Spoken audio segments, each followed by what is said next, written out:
नमस्कार, good evening मित्रों। आज हम बात करेंगे अंबेडकर और गांधी की मुलाकात की, और ये घटनाक्रम है अगस्त 1931 की। सीन जो पूरा बनता है कुछ इस तरह से है कि स्थिति तनावपूर्ण है। फर्स्ट राउंड टेबल कॉन्फ्रेंस में कांग्रेस शरीक नहीं हुई थी। इसी समय दूसरे राउंड टेबल की घोषणा हो चुकी है, प्रतिनिधियों के नाम पब्लिक किए जा चुके हैं। अंबेडकर को भी न्योता है और गांधी को भी न्योता है। ये समय याद होगा, पिछले एपिसोड में हमने बात की थी कि अंबेडकर अपनी मांग को लेकर काफ़ी अडिग थे और काफ़ी आक्रामक थे। गांधी की रहस्यमय चुप्पी है, वो कॉन्फ्रेंस में शामिल होंगे या नहीं होंगे, असमंजस की स्थिति बनी हुई है। 15 अगस्त को अंबेडकर को इंग्लैंड जाना है, तो ऐसी स्थिति में सबकी निगाहें बॉम्बे के मालाबार में मणि भुवन पे टिकी हुई थी, जहां गांधी रह रहे थे, जहां ठहरे हुए थे। तो बहुत ही इस तरह का कुछ सीन बन रहा है। इसी बीच 6 अगस्त 1931 को गांधी अंबेडकर को चिट्ठी लिखते हैं कि यदि आपके पास समय हो तो मैं आपसे मिलना चाहता हूं, आकर मिलना चाहता हूं। उस दिन अंबेडकर सांगली से लौट कर आए थे और उन्हें बुखार था, बुखार से पीड़ित हो गए थे। उन्होंने रिप्लाई दिया गांधी को कि मैं ही आपसे मिलने रात में 8 बजे आपके घर पर, आपके आवास पर आऊँगा। लेकिन बुखार तेज हो गया, 106 तक पहुँच गया और जाने में वो असमर्थ थे। इसलिए उन्होंने संदेश भिजवाया कि जैसे ही मैं ठीक होऊंगा मैं आपसे मिलने खुद आऊँगा। तो इस कड़ी में 14 अगस्त को 2 बजे अंबेडकर अपने साथियों के साथ, उनके मित्र उनके साथ थे, देश राव नाइक, शिव तारकर जो उनके निजी सचिव थे, प्रधान भाऊराव गायकवाड़। ये वो व्यक्ति हैं कि अंबेडकर ने सबसे ज़्यादा पत्र जो है भाऊराव गायकवाड़ को लिखा है। देन कदरेकर, ये 4-5 लोग उनके साथ गांधी से मिलने मणि भुवन पहुँचे। अंबेडकर, गांधी ऊपर तीसरे महले पे थे, अंबेडकर वहाँ पहुँचे तो गांधी फल खाते हुए अपने कांग्रेसी नेताओं के साथ बातचीत कर रहे थे, बातचीत करने में व्यस्त थे। और गांधी ने एक तरह से नज़रअंदाज किया, इग्नोर करने की कोशिश की। और गांधी की एक प्रवृत्ति थी कि जैसे वो गैर मुस्लिम और गैर यूरोपियन नेताओं से मिलते थे तो इसी तरीके से थोड़ा इधर उधर देखते थे, तब बाद में उनसे बात करते थे। तो उन्होंने इग्नोर करने की कोशिश की। अंबेडकर ने इस बात पर ध्यान नहीं दिया, कुछ अन्य नेताओं से बात करते रहे। लेकिन अंबेडकर के साथी थे, वो उनके प्रवृत्ति को, उनको नेचर को जानते थे। इसलिए उन्होंने महसूस किया कि अगले पल अगर एक भी चूक गांधी की ओर से हुई तो यहां झगड़ा होना निश्चित था।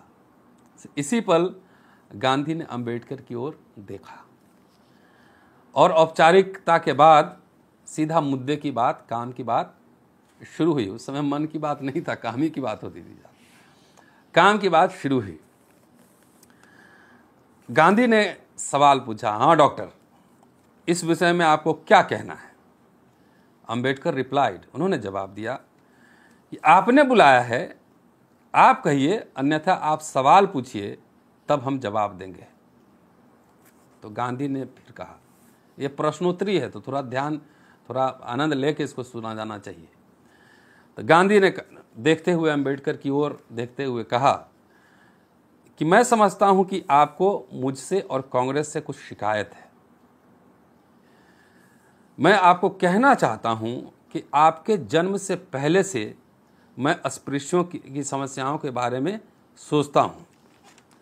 आपको पता होना चाहिए, ये गांधी अंबेडकर को कह रहे हैं, आपको पता होना चाहिए कि कांग्रेस के कार्यक्रम में इस समस्या को शामिल कराने के लिए हमने कितना परिश्रम किया है। कांग्रेस नेताओं ने अस्पृश्यता के मुद्दे को अपने एजेंडे में शामिल करने से मना कर दिया, इनकार कर दिया। उनका कहना था कि यह एक सामाजिक और धार्मिक मुद्दा है और इसको राजनीति से नहीं जोड़ा जाना चाहिए। इस आधार पर कांग्रेस के नेताओं ने अस्पृश्यता के सवाल को दरकिनार कर दिया। फिर कहते हैं गांधी कि आपको पता होना चाहिए कि हमने अस्पृश्यों के उत्थान के लिए 21 लाख रुपए से ज़्यादा खर्च किए और इसलिए मैं हतप्रभ हूँ, हैरान हूँ कि आपके जैसे लोग, मतलब आपके जैसे पढ़े लिखे समझदार लोग मेरा और कांग्रेस का विरोध करते हैं। ये गांधी का फर्स्ट स्टेटमेंट है। इसके बाद गांधी कहते हैं कि यदि आपको अपने पक्ष में कुछ कहना है तो आप स्वतंत्र हैं। इसके बाद अब अंबेडकर का पूरा रिप्लाई शुरू होता है। यह सही है महात्मा जी, अंबेडकर कहते हैं, कि आपने मेरे जन्म से पहले से अस्पृश्यों के बारे में सोचना शुरू किया। प्रत्येक बड़े और वृद्ध लोगों की एक आदत होती है कि अपने एज को लेकर वो ज़्यादा एम्फेसाइज करते हैं, ज़्यादा ऑब्सेस्ड रहते हैं। एज के बारे में ज़रूर बोलेंगे कि मेरे ज़माने में हमने पहले ऐसे किया वैसे किया। ये कहने का तात्पर्य है। यह भी सही है कि आपके वजह से, आपके प्रयास से कांग्रेस ने इस समस्या पर ध्यान दिया, लेकिन मैं स्पष्ट रूप से कहना चाहता हूं कि कांग्रेस ने इस समस्या को पहचानने से ज़्यादा कुछ नहीं किया। आप कह रहे हैं कि कांग्रेस ने अस्पृश्यों के उत्थान के लिए 21 लाख रुपए से ज़्यादा खर्च किया, तो मैं कहता हूं कि यह पैसा बर्बाद चला गया। अगर इतने पैसे मुझे होते तो मैं अपने लोगों के आर्थिक जीवन में, उनके पूरे आउटलुक में अप्रत्याशित, असाधारण, एक्स्ट्राऑर्डिनरी परिवर्तन ला सकता था।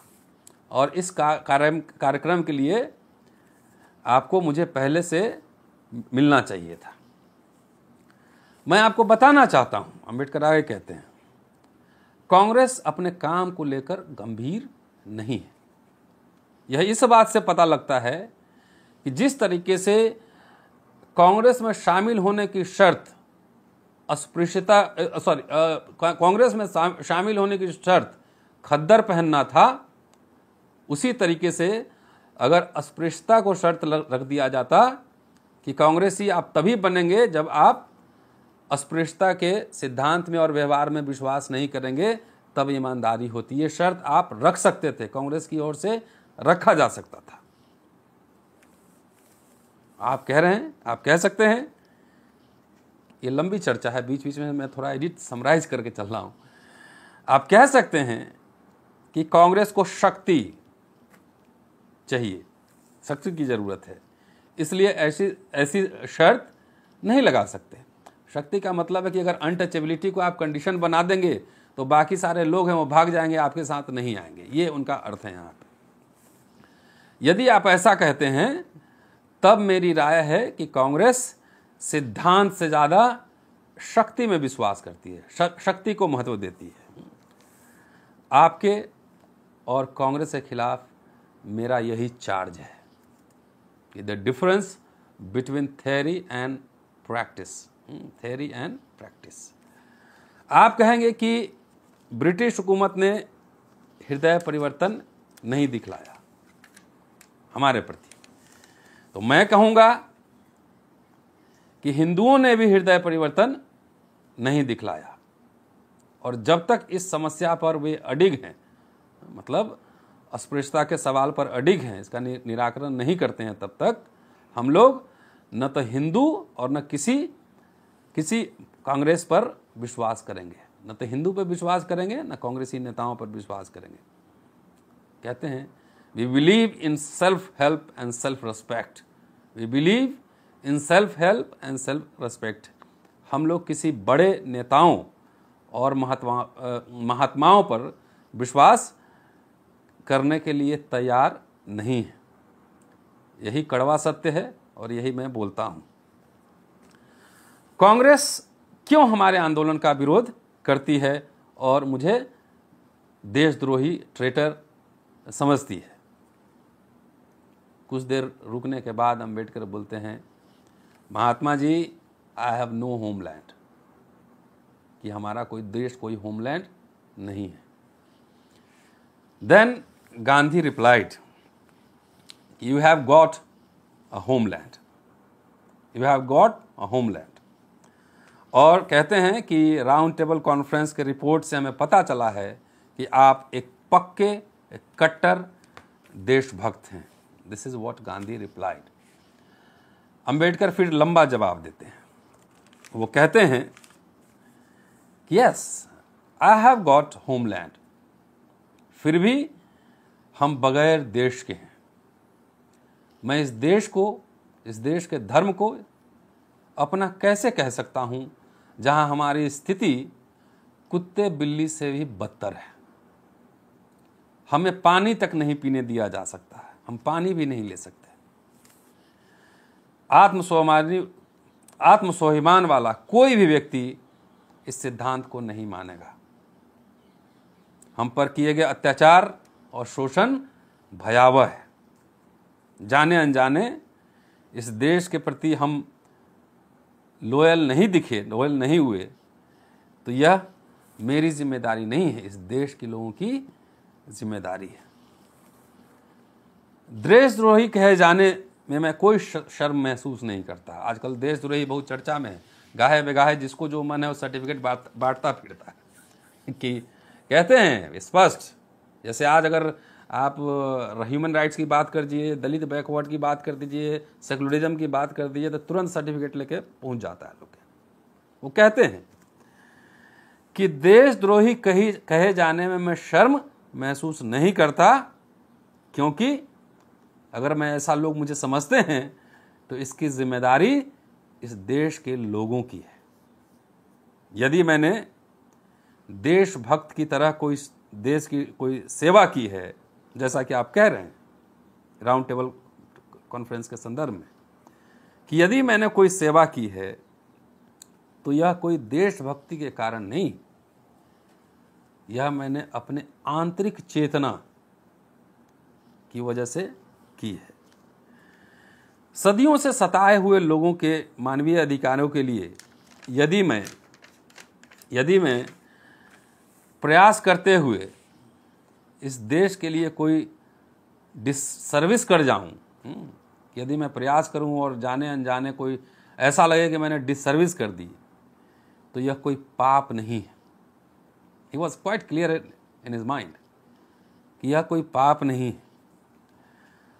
यदि मेरे कार्य से देश को कोई नुकसान नहीं होता, तो यह मेरी चेतना के कारण है। कि हमको खाली देशभक्ति का सर्टिफिकेट नहीं, चेतना है कि मैं आई लव माई होमलैंड, चेतना है। और मैं अपनी चेतना की वजह से ही इस देश को कोई नुकसान पहुंचाए बगैर अपने लोगों के मानवीय अधिकारों के लिए प्रयास कर रहा हूं। इतना बहस होने के बाद थोड़ा माहौल गर्म है, चेहरे के रंग बदलने लगे थे। गांधी के सामने ऐसी बात करने की हिमाकत शायद उस समय कोई नहीं करता था। He was the political boss of the country. देश के पूरे राजनीति के केंद्र बिंदु धुरी थे गांधी उस समय तक। तो चेहरे के रंग बदल रहे थे और इन बिटवीन गांधी कुछ कहना चाह रहे थे, लेकिन सडनली अंबेडकर अगेन रिप्लाइड। उन्होंने कहा कि गांधी जी, महात्मा, यह बात सब जानते हैं कि सामाजिक, आर्थिक और राजनीतिक दृष्टिकोण से सिख और मुसलमान, इस देश के सिख और मुसलमान अस्पृश्यों की तुलना में बेहतर हैं। लेकिन जब फर्स्ट राउंड टेबल कॉन्फ्रेंस में उनके कॉन्स्टिट्यूशनल सेफगार्ड की जब बात आई, तो कांग्रेस ने उनका समर्थन किया, सपोर्ट किया। लेकिन उसी कॉन्फ्रेंस में जब अस्पृश्यों की बात आई, जिसको हम अपने अधिकार के लिए ठीक समझते हैं, उनकी अनुशंसा जब की गई अस्पृश्यों के अधिकारों की, इसके बारे में आप क्या कहना चाहते हैं? ये सवाल अंबेडकर ने गांधी से पूछा। तो ये जो जवाब है, दिस इज द पॉइंट यही पॉइंट है जहां से गांधी अंबेडकर का पूरा ये पहली मीटिंग है, संबंधों का रप्चर होता है, बिखराव होता है, टूटता है। गांधी कहते हैं कि मैं हिंदुओं से अस्पृश्यों के राजनीतिक विभाजन के खिलाफ, यह पूर्णतः आत्मघाती होगा, सुसाइडल होगा। देन अंबेडकर कहते हैं कि आपके स्पष्ट विचार के लिए शुक्रिया। अच्छा है कि मुझे पता चल गया कि अपने अधिकारों के लिए, अपने लोगों के लिए हमें कहाँ पे खड़ा रहना है। अंबेडकर गुस्से में तमतमाए हुए हॉल छोड़कर निकले और इस निश्चय के साथ कि और ज़्यादा दृढ़ निश्चय के साथ हमें अपने लोगों के अधिकारों के लिए लड़ना है। गर्म माहौल में मुलाकात, पहली मुलाकात थी, वो ख़त्म हुआ। उस समय गांधी भारतीय राजनीति के बॉस थे। ही वॉज एब्सोल्युटली डिक्टेटर, मतलब कैसे अब आंदोलन शुरू करना है और वापस लेना उनके इशारों पे होता था। और उनसे इस लहजे में बात करना एक बहुत ही अनफेवरेबल ऐसा कंडीशन क्रिएट हुआ। पुलट के जवाब अंबेडकर ने मुंह पे दी थी उनको।